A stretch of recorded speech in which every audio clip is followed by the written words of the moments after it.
ইন্নাল্লাযীনা ইয়াতলুনা কিতাবাল্লাহি ওয়া আকামুস-সালাহ ওয়া আনফাকু মিম্মা রাযাকনাহুম সিররাও ওয়া আলানিয়াহ। নিশ্চয় যারা আল্লাহর কিতাব পাঠ করে এবং নামাজ কায়েম করে এবং আমার দেয়া রিজিক থেকে গোপনে ও প্রকাশ্যে আল্লাহর রাস্তায় ব্যয় করে, ইয়ারজুনা তিজারাতাল লান তাবুর, তারা এমন ব্যবসার আশা করে, এমন ব্যবসার আশা রাখে যেই ব্যবসা কোনোদিন মন্দাগ্রস্ত হবে না। আল্লাহ পাকের সাথে তাদের এই ব্যবসা কেন? লিওয়াফিয়াহুম উজুরাহুম ওয়া ইয়াজিদাহুম মিন ফাদলি, যেন আল্লাহ পাক রব্বুল আলামিন তাদেরকে তাদের প্রতিদান পরিপূর্ণ রূপে করে দিতে পারেন। ওয়া ইয়াজিদাহুম মিন ফাদলি, এবং নিজ অনুগ্রহে তাদের প্রতিদানকে উত্তরোত্তর বাড়িয়ে দিতে পারেন। মুহতারাম হাজরিন, তার মানে এক নম্বরে পাইলাম কোরআনে কারীম যে পাঠ করবে আল্লাহ পাক রব্বুল আলামিন তাদের মর্যাদা, তাদের প্রতিদান বাড়াতে থাকবেন, উত্তরোত্তর বৃদ্ধি করতে থাকবেন। দুই নাম্বার, কোরআনে কারীম যদি কারো মধ্যে আসে, আল্লাহ পাক রব্বুল আলামিন তাকে দুনিয়াতে ও আখিরাতে বহু মর্যাদায় উন্নীত করেন। সুনানে ইবনে মাজাহ হাদিসের একটা কিতাব আছে, সেই কিতাবের 218 নম্বর হাদিস। আন নাফি'in রাহিমাহুল্লাহু قال لقيت عمر بن الخطاب رضي الله عنه। হযরত নাফি রাহমাতুল্লাহি আলাইহি থেকে বর্ণিত, তিনি বলেন, আমি হযরত উমর ইবনুল খাত্তাব রাদিয়াল্লাহু আনহুর সাথে সাক্ষাৎ করলাম। ওয়া কানা উমর ইস্তামালাহু আলা মক্কাতা, উমর রাদিয়াল্লাহু আনহু মক্কা শরীফে এবং বিভিন্ন জায়গায় তিনি গভর্নর নিযুক্ত করতেন। আমাকে তিনি গভর্নর নিযুক্ত করেছিলেন মক্কা শরীফে। যখন তার সাথে সাক্ষাৎ হলো, আমাকে জিজ্ঞাসা করলো, মান ইস্তাখলাফতা আলা আহলিল বাওয়াদি, মক্কার গ্রামগঞ্জে কাকে দায়িত্বে নিযুক্ত করে এসেছ? হযরত নাফি বলেন, ইবনু আবজা নামে এক ব্যক্তিকে আমি দায়িত্ব দিয়ে এসেছি। হযরত উমর ইবনুল খাত্তাব রাদিয়াল্লাহু আনহু প্রশ্ন করেন, মান ইবনু আবজা, ইবনু আবজাকে? হযরত নাফি বলেন, রাজুলুন মিন মাওয়ালিনা, আমাদের একজন গোলাম ইবনু আবজা। উমর ইবনুল খাত্তাব রাদিয়াল্লাহু আনহু বলেন, ইস্তাখলাফতা মাওলান মিনাল মাওয়ালি, একজন গোলামকে তুমি গভর্নরের দায়িত্ব দিয়ে এসেছো। হযরত নাফি বলেন, আমিরুল মুমিনিন, তার মধ্যে আল্লাহ পাক রব্বুল আলামিন 3টা গুণ দিয়েছেন। কয়টি? 3টি।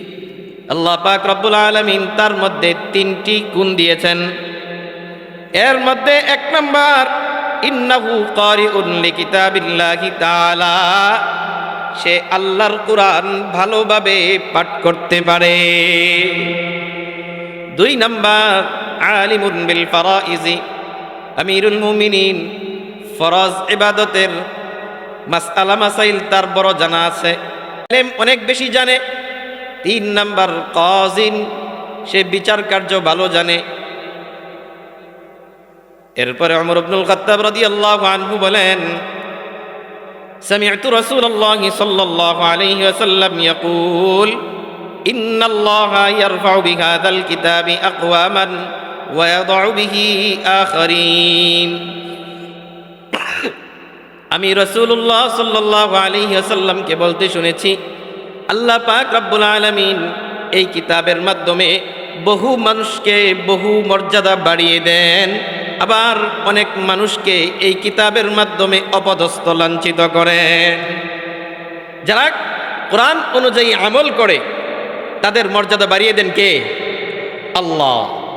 আর কোরআন অনুযায়ী যারা আমল করে না, চলে না, তাদেরকে আল্লাহ পাক লাঞ্ছিত করেন। তো এই হাদিস থেকে আমরা পাইলাম যে আল্লাহ পাক রব্বুল আলামিন কোরআনওয়ালার মর্যাদা বাড়িয়ে দিবেন। মুহতারাম হাজরিন, 3 নাম্বার, যে ব্যক্তি কোরআন পাঠ করলো সে পৃথিবীর মধ্যে শ্রেষ্ঠ একজন মানুষ। সুনানে ইবনে মাজা, সুনানুত তিরমিজি, দোনো কিতাবের মধ্যে এই হাদিসটা আছে। তিরমিজি শরীফের 2909 নম্বর হাদিস। عن علي بن أبي طالب رضي الله عنه قال قال رسول الله صلى الله عليه وسلم خيركم من تعلم القرآن وعلمه। হযরত আলী ইবনে আবু তালেব রাদিয়াল্লাহু আনহু বলেন, রাসূলুল্লাহ সাল্লাল্লাহু আলাইহি ওয়াসাল্লাম বলেছেন, তোমাদের মধ্যে সর্বশ্রেষ্ঠ ব্যক্তি হলো ওই ব্যক্তি যে কোরআন নিজে শিক্ষা করে এবং অপরকে শিক্ষা দেয়। তার মানে 3 নম্বরে আমরা পাইলাম যে কোরআন যে পাঠ করবে, নিজে শিখবে এবং অন্যকে শিক্ষা দিবে, সে দুনিয়ার মধ্যে শ্রেষ্ঠ একজন মানুষ। 4 নাম্বার, আল্লাহ পাক রব্বুল আলামিন প্রত্যেকটা হরফের বিনিময়ে একটা করে নেকি দিবেন। সুবহানাল্লাহ। পৃথিবীতে আর কোনো গ্রন্থ এমন আছেনি যে সেটা পাঠ করলে নেকি পাওয়া যাবে? শুধুমাত্র কুরআনুল কারীম পাঠ করলে নেকি পাওয়া যাবে। সুনানুত তিরমিজি হাদিস নাম্বার 2910, আন আব্দুল্লাহ ইবনে মাসউদ রাদিয়াল্লাহু আনহু قال, হযরত আব্দুল্লাহ ইবনে মাসউদ রাদিয়াল্লাহু আনহু বলেন, قال رسول الله صلى الله عليه وسلم, রাসূলুল্লাহ সাল্লাল্লাহু আলাইহি ওয়াসাল্লাম বলেছেন, মান ক্বারাআ হারফান মিন কিতাবিল্লাহ ফালাহু হাসানাতুন ওয়াল হাসানাতু বিআশরি আমসালিহা। যে ব্যক্তি কোরআনের একটা হরফ পড়ল, আল্লাহ পাক রব্বুল আলামিন তাকে একটা নেকি দান করেন, আর একটা নেকি 10টা নেকির সমান। নবীজি বলেন, লা আকুলু আলিফ লাম মিম হারফুন, আমি একথা বলি না আলিফ লাম মিম এটা এক হরফ, বাল আলিফুন হারফুন ওয়া লামুন হারফুন ওয়া মিমুন হারফুন, বরং আলিফ একটি হরফ, লাম একটি হরফ, মিম একটি হরফ। সুতরাং আলিফ লাম মিম এতটুকু যে পাঠ করবে, তার আমল নামাই আল্লাহ পাক রব্বুল আলামিন 30টা নেকি দিয়ে দেন। এখান থেকে একটা কথা, আলিফ লাম মিম এটার কোনো অর্থ নাই। এটার অর্থ মানুষের কাছে আল্লাহ পাক জানান নাই। আল্লাহ এবং তার রসুলের মধ্যে এটা গোপন আছে। কেন গোপন? মক্কার কাফের মুশরিকরা নবীজি সাল্লাল্লাহু আলাইহি ওয়াসাল্লামকে চ্যালেঞ্জ করে বলেছে, এই ধরনের কোরআন তো আমরাও রচনা করতে পারি। আল্লাহ পাক রব্বুল আলামিন তখন আলিফ লাম মিম এই 3টা অক্ষর অবতীর্ণ করলেন। দেখি তোমাদের সাধ্য কতটুকু আছে, পারলে এইটার অর্থটা বলে দাও। তারা বলতে পারে নাই। তো এটা নবীজি সাল্লাল্লাহু আলাইহি ওয়াসাল্লাম এবং আল্লাহ পাক রব্বুল আলামিনের মধ্যে গোপন ভেদ, গোপন রহস্য উম্মতকে জানানোর জন্য এটা হয়নি। তো এইটা অর্থ জানা যায় না, কিন্তু পড়লে নেকি পাওয়া যায়। সুতরাং এখান থেকে বুঝতে পারলাম, যারা বলে কোরআন শরীফ না বুঝে পড়লে কোনো ফায়দা নেই, তাদের কথা সঠিক নয়। বুঝক বা না বুঝক, কোরআনে কারীম পড়লে তার আমল নামাই আল্লাহ পাক রব্বুল আলামিন সওয়াব দিতে থাকেন। আরেকটা হাদিস শুনেন, মুসলিম শরীফের ভিতরে আছে, খুব মজার হাদিস। মুসলিম শরীফের 803 নম্বর হাদিস। عن عقبة بن نافع رضي الله عنه قال عن عقبة بن عامر رضي الله عنه قال خرج رسول الله صلى الله عليه وسلم ونحن في الصفة।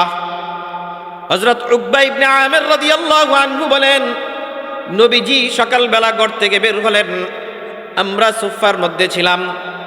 সুফা হইল মদিনা শরীফে যে সকল মুহাজিরিন সাহাবীরা হিজরত করে আসছেন, তাদের ইলম শিখার জন্য এবং থাকার জন্য মদিনা শরীফে খেজুর পাতার ছাউনি দিয়ে একটা ঘর বানিয়ে দিয়েছেন। মুহাজিরিনদের অন্যত্র ব্যবস্থা হওয়ার আগ পর্যন্ত তারা সেখানে থাকতেন।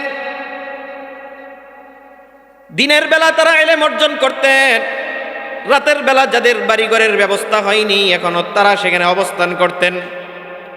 হযরত উকবা ইবনে আমির রাদিয়াল্লাহু আনহু বলেন, আমরা সুফফার মধ্যে ছিলাম, নবীজি সাল্লাল্লাহু আলাইহি ওয়াসাল্লাম বের হলেন, বের হয়ে বললেন, তোমাদের কে কে চায় সকালবেলা আকিক অথবা বুতহান নামক বাজারে যাবে? আকিক এবং বুতহান এটা মদিনা শরীফের প্রসিদ্ধ দুইটি বাজার। আকিক এবং বুতহান নামক বাজারে যাবে, বাজারে গিয়ে দুইটা মোটা তাজা উটনি পেয়ে যাবে। যেই উটনি পেতে তার কোনো ক্ষতি, অন্যের কোনো ক্ষতি করতে হবে না, যেই জায়গার ভিতরে আত্মীয়তার কোনো হক নষ্ট করতে হবে না, কোনো গুনাহের কাজের মধ্যে লিপ্ত হতে হবে না। সকালবেলা যদি আকিক এবং বুতহান নামক বাজারে গিয়ে মোটা তাজা দুইটা উটনি চায়, উটনি পায়, তাহলে এটা তোমাদের মধ্য থেকে কে কে চায়?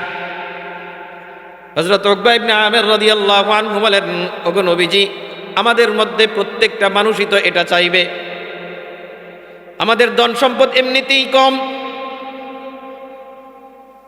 এরপরে সকালবেলা আরবের নিকট সবচেয়ে পছন্দনীয় যেই জিনিস উট, সেটা যদি পাই তাহলে তার তো বড় আনন্দ হবে।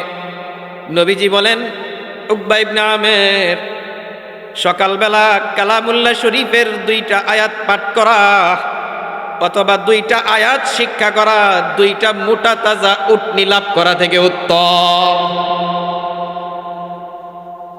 তাহলে কোরআনে কারীম পাঠ করার ফজিলত আছে কিনা? এরপরে নবীজি বলেন, ওয়া সালাসুন মিন সালাসিন ওয়া আরবাউন মিন আরবাইন, সকালবেলা কালামুল্লাহ শরীফের 4টা আয়াত পাঠ করা 4টা মোটা তাজা উটনি থেকে উত্তম, 3টা আয়াত পাঠ করা 3টা মোটা তাজা উটনি থেকে উত্তম। মুহতারাম হাজিরিন, সুতরাং এই কালামুল্লাহ শরীফ সকাল সন্ধ্যা পাঠ করার জন্য আমরা তৈরি আছি না নাই? আল্লাহ পাক আমাদেরকে কবুল করেন। মুহতারাম হাজিরিন, 5 নাম্বার, আল্লাহ পাক কোরআনওয়ালাকে কত মর্যাদা দেন। উহুদের ময়দানে 70 জন সাহাবী শহীদ হয়েছেন। এই 70 জনকে যখন দাফন করা হচ্ছিল, কাপড়ের সংকট ছিল। এক কাপড়ের মধ্যে নবীজি সাল্লাল্লাহু আলাইহি ওয়াসাল্লাম 2 জনকে পেঁচিয়ে দাফন করছিলেন। এই মুহূর্তে নবীজি সাল্লাল্লাহু আলাইহি ওয়াসাল্লাম জিজ্ঞাসা করলেন, প্রত্যেক জনের বেলায় জিজ্ঞাসা করতেন, আইয়ুহুম আকসারু কুরআনা, এই 2 জনের মধ্যে কার বেশি কোরআন জানা আছে? তো সাহাবায়ে কেরাম ইশারা করে দেখাইতেন যে উনি বেশি কোরআন জানতেন। নবীজি সাল্লাল্লাহু আলাইহি ওয়াসাল্লাম তাকে কবরে সম্মানের সহিত আস্তে আস্তে আস্তে আস্তে দাফন করতেন। তাহলে এটাও হাফিজুল কোরআন এবং কোরআনওয়ালার মর্যাদা, ছোট মর্যাদা না। কিন্তু দাফন করার ক্ষেত্রেও নবীজি সাল্লাল্লাহু আলাইহি ওয়াসাল্লাম কোরআনওয়ালাকে বেশি মর্যাদা দিয়েছেন। মসজিদের ইমাম ঠিক হয় না, ইমাম যে নিয়োগ হয়, এর মধ্যে হাদিসের মধ্যে আসছে, ইয়া উম্মুল কওমা আকরাউহুম লিকিতাবিল্লাহ, নামাজের ইমামতি করবে যে আল্লাহর কিতাব বেশি জানে। তাহলে এটাও হলো কোরআনওয়ালার মর্যাদা। সুবহানাল্লাহি ওয়া বিহামদিহি। মুহতারাম হাজিরিন, এবার আসেন 7 নাম্বার, কোরআনওয়ালাকে সম্মান করা মানে আল্লাহ পাক রব্বুল আলামিনকে সম্মান করা। সুবহানাল্লাহ। সুনানে আবু দাউদ হাদিস নাম্বার 4843, عن نبي موسى الأشعري رضي الله عنه قال قال رسول الله صلى الله عليه وسلم إن من إجلال الله إكرام ذي الشيبة المسلم। হযরত আবু মুসা আশআরী রাদিয়াল্লাহু আনহু থেকে বর্ণিত, তিনি বলেন, রাসূলুল্লাহ সাল্লাল্লাহু আলাইহি ওয়াসাল্লাম বলেছেন, ইন্না মিন ইজলালিল্লাহ, নিশ্চয় আল্লাহকে সম্মান করা, ইকরামাদিশ শাইবাতিল মুসলিম, কোন বৃদ্ধ লোককে সম্মান করা মানে আল্লাহকে সম্মান করা। ও যুবক ভাইয়েরা, খুব ভালো করে খেয়াল করো, মুরব্বীদেরকে সম্মান করা ধীরে ধীরে আমাদের থেকে চলে যাচ্ছে। আগে মুরব্বীদেরকে দেখলে সালাম দিত, রাস্তার পাশে জোরু শুরু হয়ে দাঁড়িয়ে যেত। এবার মুরব্বীদের সামনে এখন দেখা যায় কিভাবে বেয়াদবিমূলকভাবে হাঁটে। মুরব্বীদেরকে সালামও দেয় না, মুরব্বীদেরকে একটু সম্মান করে তার ব্যাগটা, বাজারের ব্যাগটা একটু আগিয়ে দিবে, এটাও হয় না। মুরব্বীদের সামনে যুবক ভাইয়েরা ইদানিংকাল দেখা যায় মুরব্বীদের সামনে বিড়ি সিগারেট খাওয়া আরম্ভ করেছে। মুরব্বীদের সামনে চুলের কাটিং কেমন হয়? যুবক ভাইরা, তুমি যে চুলটাকে সামনের দিকে অনেক বেশি উঁচু করে পিছন দিয়ে খাটো করে একজন মুরব্বীর সামনে ফালতুভাবে হেঁটে গেলা, এটা কিন্তু তোমার জন্য উচিত হয় নাই। নবীজি হাদিসের মধ্যে বলেন, ইন্না মিন ইজলালিল্লাহি ইকরামাজিশ শাইবাতিল মুসলিম, নিশ্চয় একজন মুরব্বীকে সম্মান করার অর্থ হইল আল্লাহ পাক রব্বুল আলামিনকে সম্মান করা। 2 নাম্বার, ওয়াহামিলিল কুরআন গায়রিল গালি ওয়াল জাফি আনহু, কোরআনওয়ালাকে সম্মান করা মানে হলো আল্লাহকে সম্মান করা, যেই কোরআনের মধ্যে বাড়াবাড়িও করে নাই, কোরআন অর্জন করে জুলুমও করে নাই। মানে কি? কোরআন শিখে সে চলে গেছে বিপদগামী হয়ে গেছে, তাহলে সে কোরআনের প্রতি জুলুম করল। 3 নাম্বার, ওয়া ইকরামিদিস সুলতান আল মুকসিত, ইনসাফওয়ালা কোনো বাদশাকে সম্মান করা, ন্যায় বিচার করনেওয়ালা কোনো বাদশাকে সম্মান করা মানে আল্লাহকে সম্মান করা। তাহলে এই হাদিসের মধ্যে আমরা পাইলাম যে কোরআনওয়ালাকে সম্মান করা মানে আল্লাহ পাক রব্বুল আলামিনকে সম্মান করা। বলেন সুবহানাল্লাহ। 8 নাম্বার, আখিরাতে হাফেজে কোরআনের মর্যাদা কেমন হবে? সুনানে আবু দাউদ হাদিস নাম্বার 1464, আন আব্দুল্লাহ ইবনে আমর রাদিয়াল্লাহু আনহু قال قال رسول الله صلى الله عليه وسلم, হযরত আব্দুল্লাহ ইবনে আমর রাদিয়াল্লাহু আনহু থেকে বর্ণিত, নবীজি সাল্লাল্লাহু আলাইহি ওয়াসাল্লাম বলেন, ইউকালু লি সাহিবিল কুরআন, কোরআনওয়ালাকে কিয়ামতের দিন বলা হবে, ইকরা ওয়ারতাকি, তুমি পড়তে থাকো এবং উপরের দিকে উঠতে থাকো। ফাইন্না মানজিলাতাকা ইনদা আখিরি আয়াতিন তাকরাউহা, তোমার সর্বশেষ মঞ্জিল হলো যেখানে গিয়ে তোমার পড়া শেষ হবে। মুহতারাম হাজিরিন, দুনিয়ার মধ্যে কারো যদি একটা 5 তলা অথবা 7 তলা বিল্ডিং থাকে, মানুষ তাকে সম্মানের চোখে দেখে, মর্যাদার চোখে দেখে, অথচ কোরআনে কারীম পাঠ করনেওয়ালাকে আল্লাহ পাক রব্বুল আলামিন আখিরাতে বলবেন, তুমি এক একটা আয়াতে কারিমা পাঠ করো আর এক এক তালা উপরের দিকে উঠতে থাকো। ফাইন্না মানজিলাতাকা ইনদা আখিরি আয়াতিন তাকরাউহা, যেখানে তোমার পড়া শেষ ওই জায়গার ভিতরে তোমার আরোহণ শেষ। কোরআনে কারীমের মোট আয়াত সংখ্যা হইল 6236। বলেন আয়াত সংখ্যা কত? 6236। এটা হলো সহিহ কওল। আর 6666 আয়াত যেটা আমরা বলি, আপনি কোরআনে কারীম খুলে যদি গণনা করেন পাবেন না। সেটা হলো প্রসিদ্ধ, তবে সেটা সহি না। সহি হইল আয়াত সংখ্যা 6236। তো হাফেজে কোরআনকে আল্লাহ পাক রব্বুল আলামিন 6236 তলা একটা বিল্ডিং দান করবেন।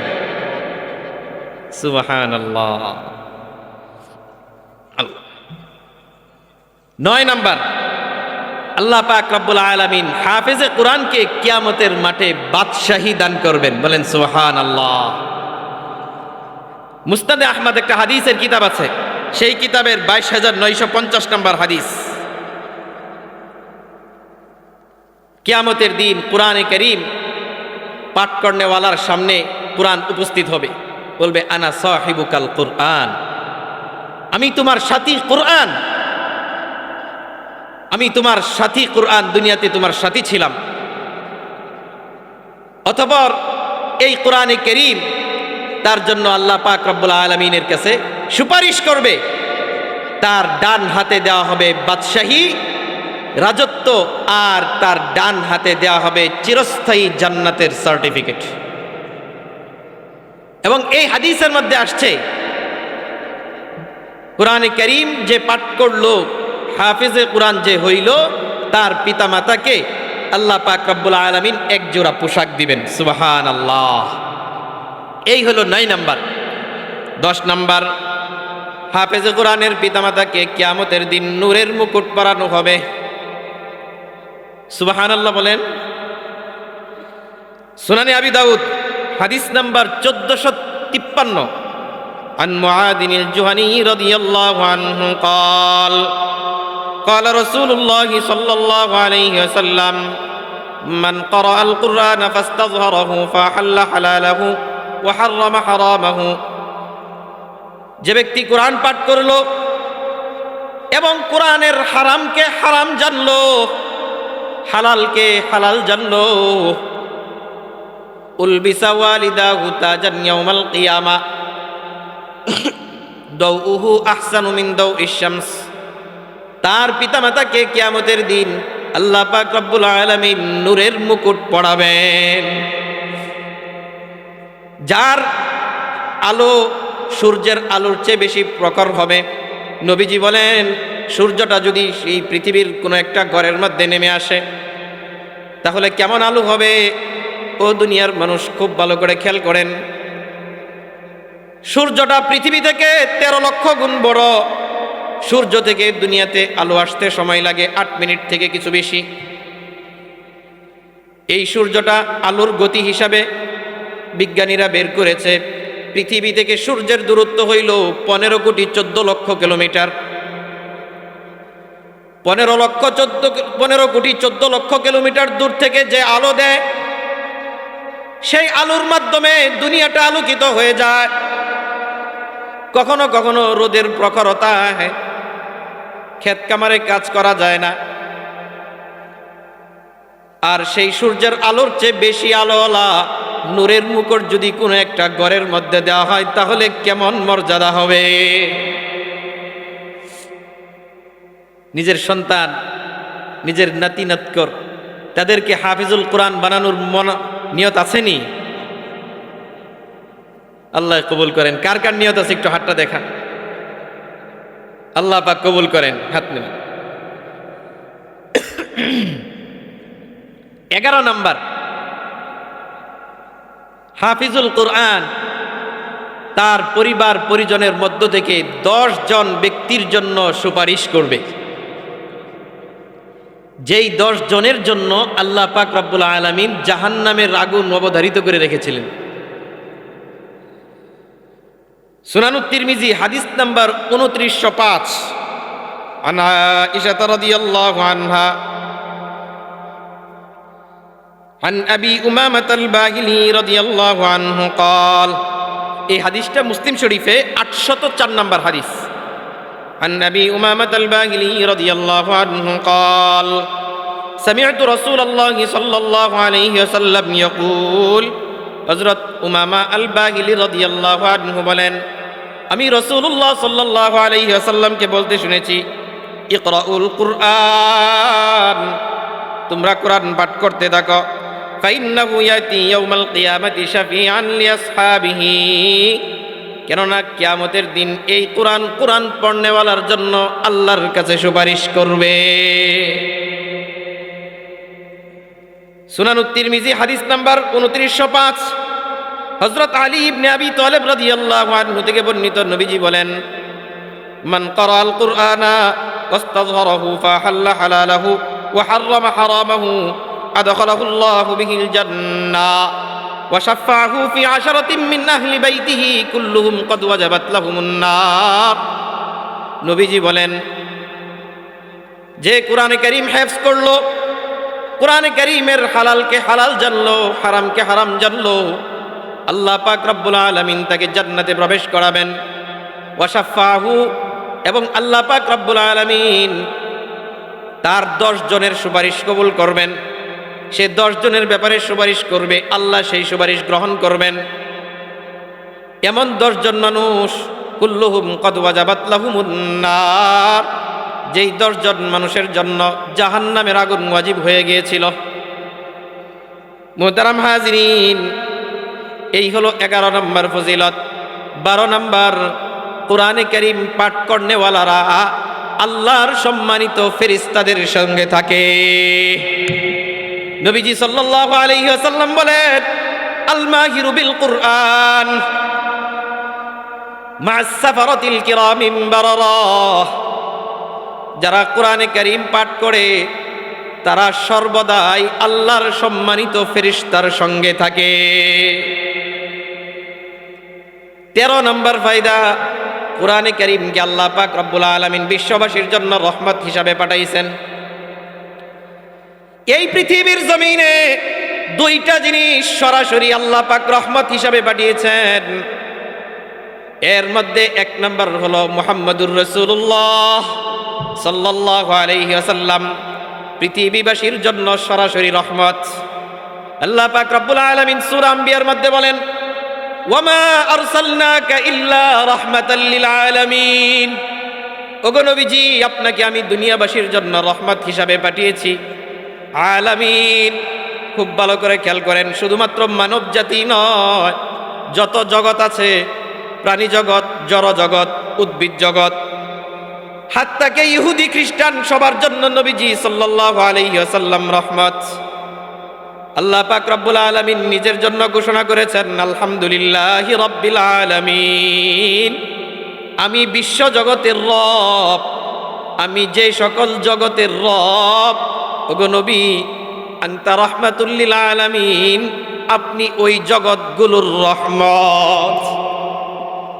মুহতারাম হাজিরিন, এই দুইটা জিনিসকে আল্লাহ পাক রব্বুল আলামিন সরাসরি রহমত হিসাবে অবতীর্ণ করেছেন। এর মধ্যে 1 নম্বর হলো নবীজি মুহাম্মদুর রাসূলুল্লাহ সাল্লাল্লাহু আলাইহি ওয়াসাল্লাম, আরেকটা হলো কোরআনে কারীম এই উম্মতের জন্য রহমত।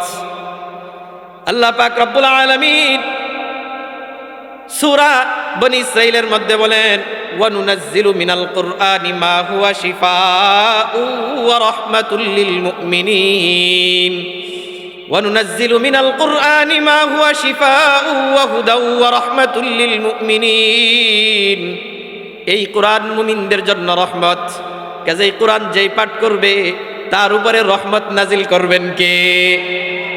কোরআন যেই করে পাঠ হবে সেই করে রহমত নাজিল করবেন কে?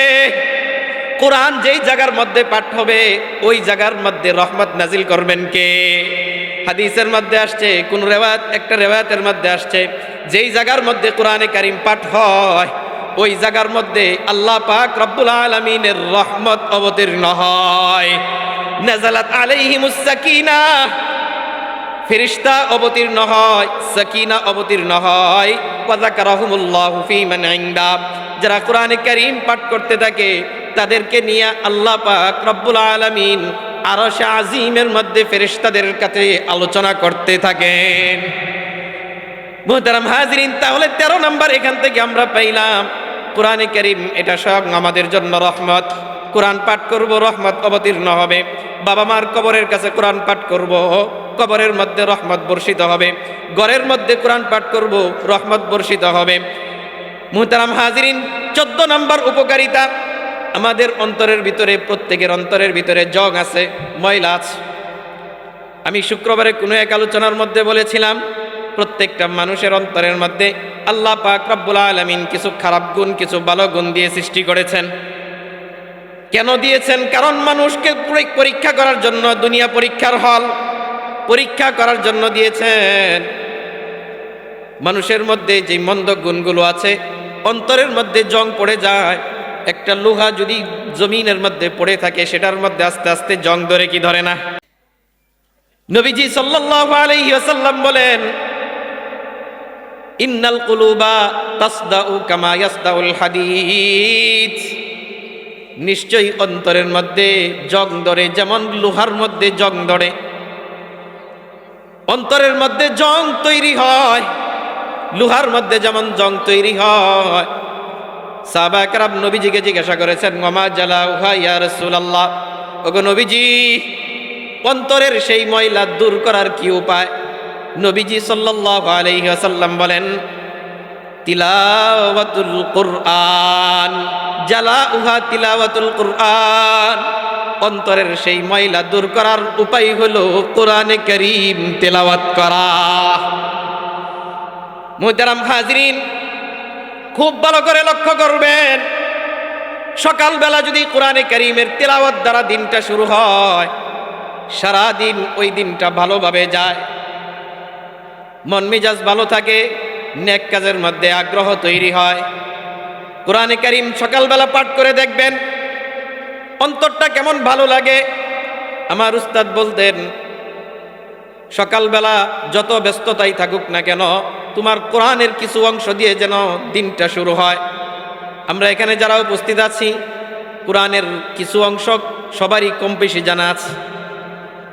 সকালবেলা যদি আমার দিনটা শুরু হয় কোরআনে কারীমের তেলাওয়াত দ্বারা, সারাদিন আল্লাহ আমার কাজগুলো করে দিবেন স্বীয় রহমতের দ্বারা।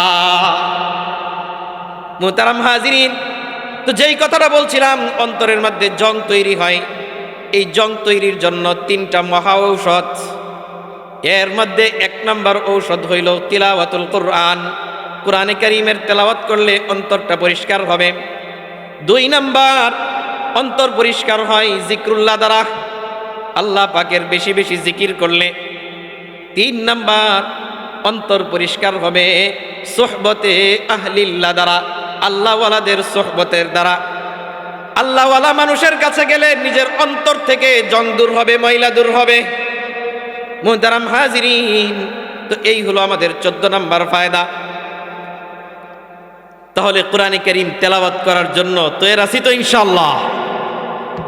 হাফিজুল কোরআন নিজে হতে পারি নাই, কিন্তু নিজের সন্তানকে, নিজের সন্তান হতে পারে নাই অথবা নাতি নাতকরকে হাফিজুল কোরআন বানাবো তো ইনশাআল্লাহ। এই হাফিজুল কোরআন বানানোর জন্যই কিন্তু এই মাদ্রাসাগুলো। মুহতারাম হাজিরিন, এই পৃথিবীর জমিনে 3টা জিনিস এমন আছে, যেই 3টা জিনিসের দিকে তাকিয়ে থাকলেই সওয়াব হয়। এর মধ্যে 1 নম্বর হলো কালামুল্লাহ, কোরআনে কারীমের দিকে তাকিয়ে থাকলেই সওয়াব। কোরআন যদি কেউ কষ্ট করে পড়ে, তার জন্য নবীজি সাল্লাল্লাহু আলাইহি ওয়াসাল্লাম দ্বিগুণ সওয়াবের ঘোষণা দিয়েছেন। একজন মানুষ সাবলীলভাবে কোরআন পড়তে পারছে, তার জন্য তো সওয়াব আছেই। নবীজি বলেন, যে কোরআন কষ্ট করে পড়ে, নতুন করে শিখছে, আল্লাহ পাক রব্বুল আলামিন তাকে ডাবল সওয়াব দিবেন। এক তো হলো তার কোরআন পড়ার সওয়াব, আর একটা হলো কষ্ট করে তেলাওয়াত করছে সেটার সওয়াব। তো বলছিলাম, পৃথিবীর জমিনে 3টা জিনিসের দিকে তাকিয়ে থাকলেই সওয়াব হয়। 1 নম্বর হলো কোরআনুল কারীম, কোরআনুল কারীমের দিকে তাকিয়ে থাকলেই সওয়াব হয়।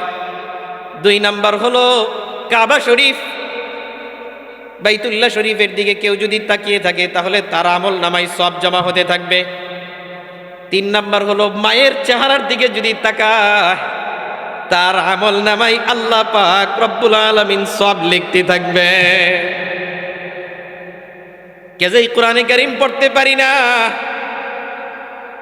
এই অজুহাত দিয়া কোরআনে কারীমের দিকে তাকাই না, কোরআনে কারীম ধরি না, ছুঁই না, আল্লাহর কাছে কিন্তু পার পাওয়া যাবে না রে মুসলমান। মুহতারাম হাজিরিন, আমি কোরআনে কারীম পড়তে পারি না, আমার তো আফসোস থাকার দরকার ছিল, আমার তো কান্না করার দরকার ছিল। আল্লাহ, বড় ভুল হয়ে গেছে, জীবনের দীর্ঘ সময় চলে গিয়েছে, কোরআনে কারীম পাঠ করতে পারি না। আল্লাহ, কোরআনে কারীমটা ধরে আমি বুকের মধ্যে লাগাই, তাকিয়ে থাকি, চুমু খাই, পড়ার জন্য চেষ্টা করি। আল্লাহ, আপনি আমাকে এই উসিলা করে মাফ করে দেন।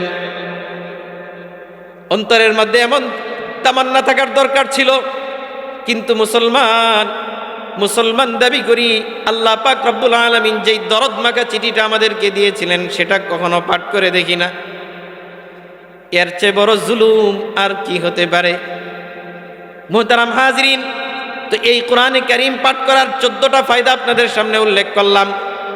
আল্লাহ পাক রব্বুল আলামিন আমাদেরকে কোরআনে কারীম পাঠ করে এই যে ফায়দাগুলো আলোচনা করলাম সবগুলো অর্জন করার তৌফিক দান করেন, সবাই বলেন আমিন। মুহতারাম হাজরিন, অনেকেই মনে করে যে বড় হয়ে গেছি, বৃদ্ধ হয়ে গেছি, এখন কি কোরআনে কারীম পাঠ করতে পারবো? সর্বপ্রথম কথা হলো, শিক্ষার তো কোনো বয়স নেই। বড় হয়েও কোরআনে কারীম শুদ্ধ সহি করে পড়ার জন্য চেষ্টা করতে হবে। কোরআনে কারীমের 5টা হক আছে, আমি আসছি আলোচনা ইনশাআল্লাহ। আমাদের মুঘল সাম্রাজ্যে, হিন্দুস্তানে মুঘল সাম্রাজ্যের বাদশা ছিলেন বাদশাহ শাহজাহান। শাহজাহানের বাবা ছিলেন জাহাঙ্গীর। তো বাদশাহ জাহাঙ্গীর, তার থেকে শাহজাহান হয়েছে। শাহজাহান এখনো বাদশাহ হয় নাই, প্রিন্স হয় নাই, হবে মারা যাওয়ার পরে। বাদশাহ শাহজাহানের আরেক পুত্র ছিল আওরঙ্গজেব, যিনি বাদশাহ শাহজাহানের পরে মুঘল সাম্রাজ্যের বাদশাহ হয়েছেন। বাদশাহ শাহজাহানের 4 জন সন্তান ছিল। এই 4 সন্তানের মধ্যে সবচেয়ে প্রখর মেধার অধিকারী ছিলেন বাদশাহ আওরঙ্গজেব। তো আওরঙ্গজেবকে বাদশাহ শাহজাহান ছোটকালে মাদ্রাসায় পাঠিয়েছে কোরআনে কারীম পড়ার জন্য। আল্লাহ পাক অসাধারণ স্মৃতিশক্তি দিয়েছিলেন, অল্প কয়েকদিনেই কোরআনে কারীম হেফজ করে চলে আসছে। কিতাবের মধ্যে আসছে যখন হেফজ করেছে তখন তার বয়স ছিল 7 বছর। বাদশাহ আওরঙ্গজেব ওই যে ফতুয়া আলমগিরি, একটা ফতুয়ার কিতাব আছে যেটা পড়ে এখন আমরা ফতুয়া দেই, 600 আলেমের তত্ত্বাবধানে তিনি সেই কিতাবটাকে রচনা করিয়েছিলেন। আল্লাহ পাক রব্বুল আলামিন তার কবরটাকে জান্নাতি নূর দ্বারা নুরানি করে দেন, সবাই বলেন আমিন। তো যেই কথাটা বলছিলাম, বাদশাহ আওরঙ্গজেব ছোট বাচ্চা, তখন কোরআনে কারীম মুখস্থ করে চলে আসছে। চলে আসার পরে বাদশাহ শাহজাহান অনেক খুশি, বাবা শাহজাহান খুশি। তখন যে রানিং বাদশাহ, তার বাবা জাহাঙ্গীরের কাছে পাঠাইছে যে তুমি একটু দাদার কাছে যাও, দাদাকে গিয়ে খুশির সংবাদটা জানিয়ে আস। তো দাদার কাছে গেলেন, দাদা কাছে টেনে নাতিকে কুলে বসিয়েছে। কুলে বসানোর পরে আদর করছে। এই মুহূর্তে বলে উঠলেন যে দাদা, আমি কিন্তু আজকে এমনি আসি নাই, কোরআনে কারীম হেফজ করে আসছি। এটা শুনে বাদশাহ জাহাঙ্গীরের মুখটা একটু কালো হয়ে গেছে। মুহতারাম হাজরিন, দেখবেন আমাদের সমাজের মধ্যে কিছু মানুষ আছে, সন্তান যদি নামাজে যায়, দাড়ি রাখে, তখন এটা তেমন ভালো চোখে দেখে না। বলে যে এখনই এই মাদ্রাসায় দাড়ি রাখার বয়স হয়েছে কিনা, বয়স হয়েছে, এখনই সে দাড়ি রাখা আরম্ভ করেছে। নামাজে যদি যায় সেটার জন্য তেমন একটা বাহবা দেয় না।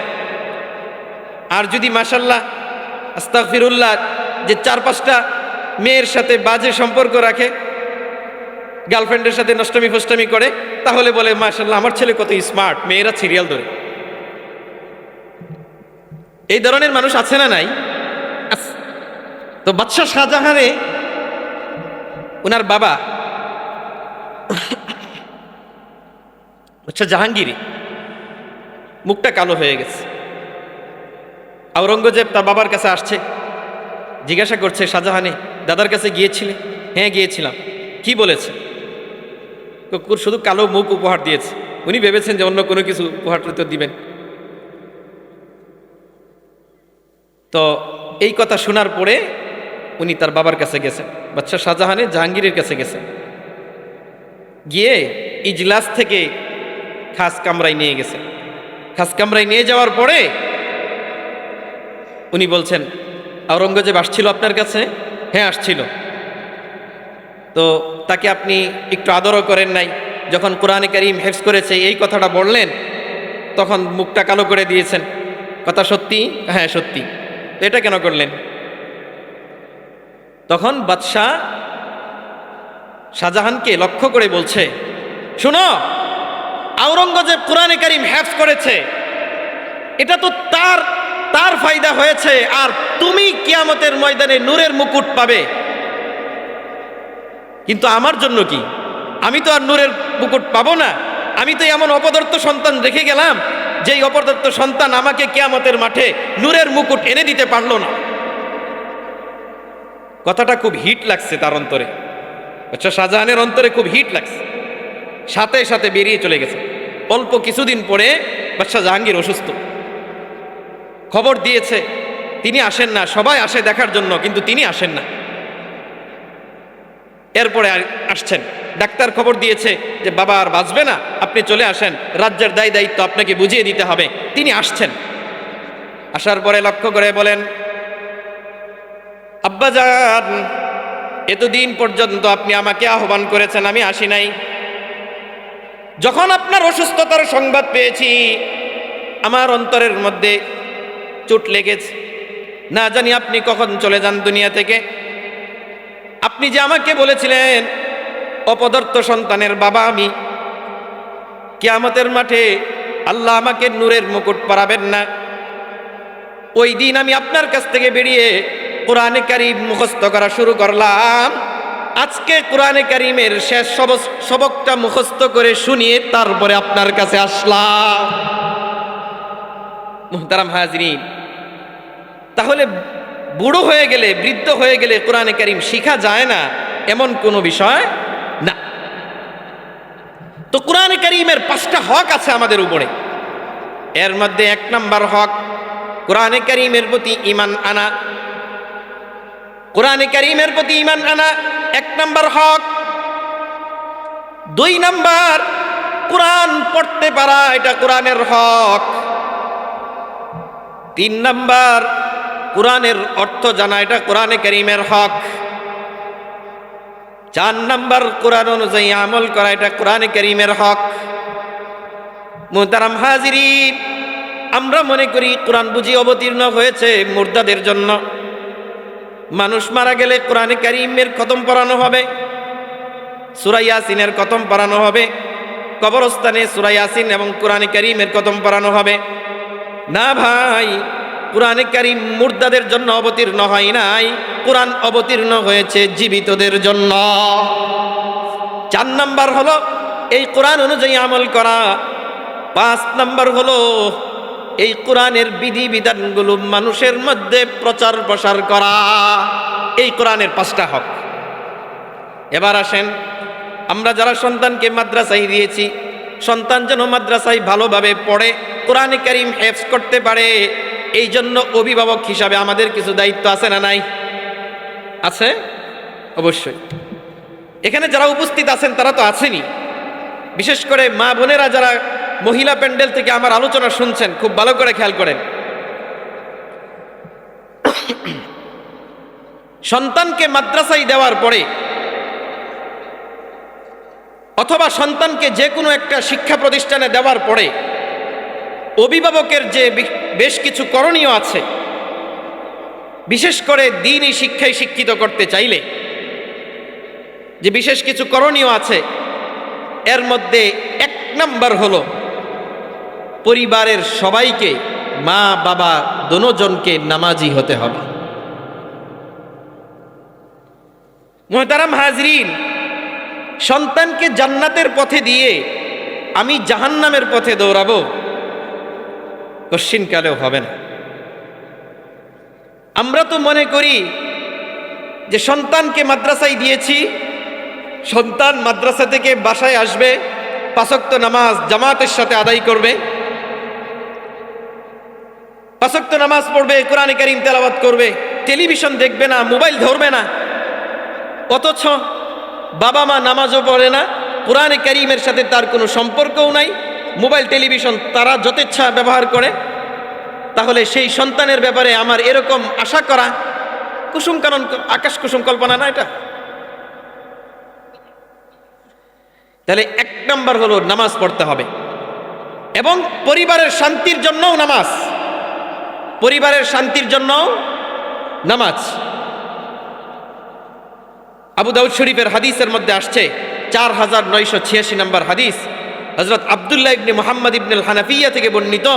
তিনি বলেন, আমি আমার আনসারি এক শ্বশুর বাড়িতে গিয়েছি শ্বশুর অসুস্থ সেবা করার জন্য। ওই মুহূর্তে তিনি বললেন, নামাজের সময় হয়েছে, পরিবারের কাউকে লক্ষ্য করে বললেন অজুর পানি দেওয়ার জন্য, যেন অজু করে তিনি নামাজ পড়েন। লাল্লি উসাল্লি ফাস্তারিহা ক্বালা ফানকারনা যালিকা আলাইহি ক্বালা সামি'তু রাসূলুল্লাহি সাল্লাল্লাহু আলাইহি ওয়াসাল্লাম ইয়াকুল কুম ইয়া বিলাল ফারিহনা বিসসালাত।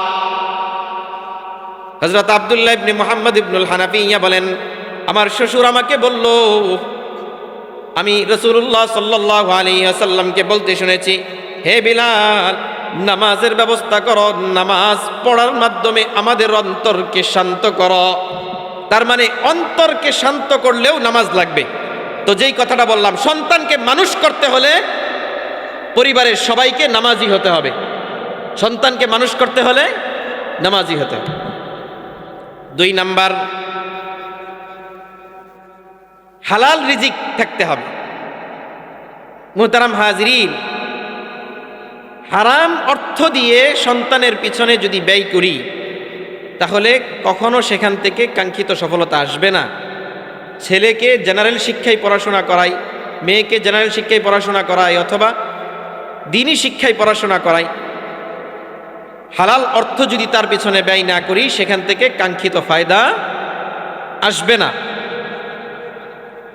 আমি এই দুটোটা নিয়ে মসজিদে বা কায়দা বিস্তারিত লম্বা আলোচনা করেছি এবং করব ইনশাল্লাহ। শুধুমাত্র সংক্ষিপ্ত আকারে এই 2টা জিনিস।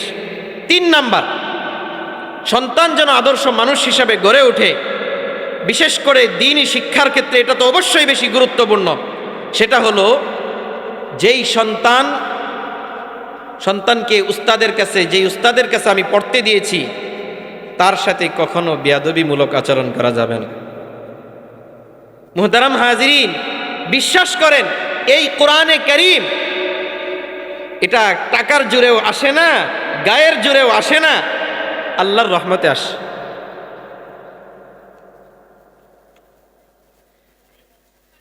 আমার উস্তাদ, আমার সন্তানের উস্তাদ, সে তো সন্তানকে মর্যাদার উচ্চ শিখরে নিয়ে যাবে।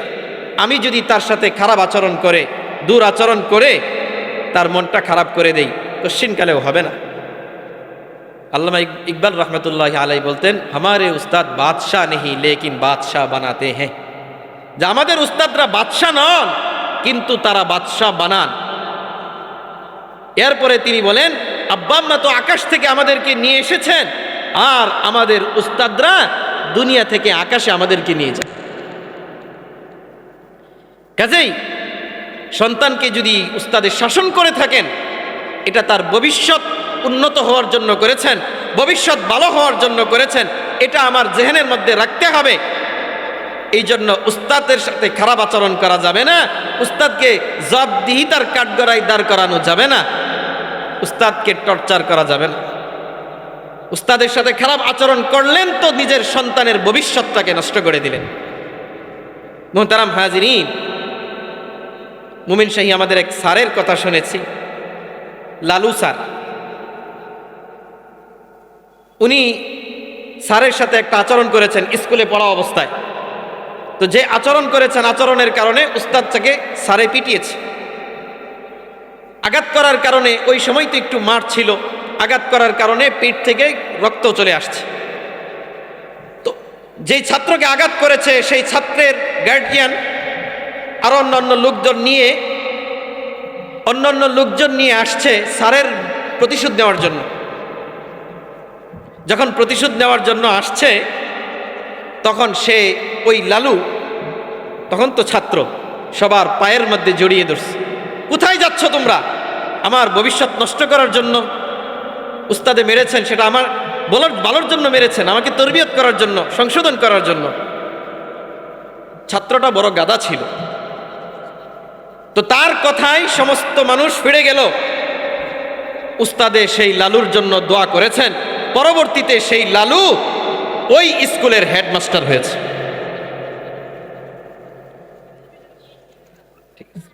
মুহতারাম হাজিরিন, কাজেই উস্তাদের সাথে ভালো আচরণের দরকার আছে না নাই?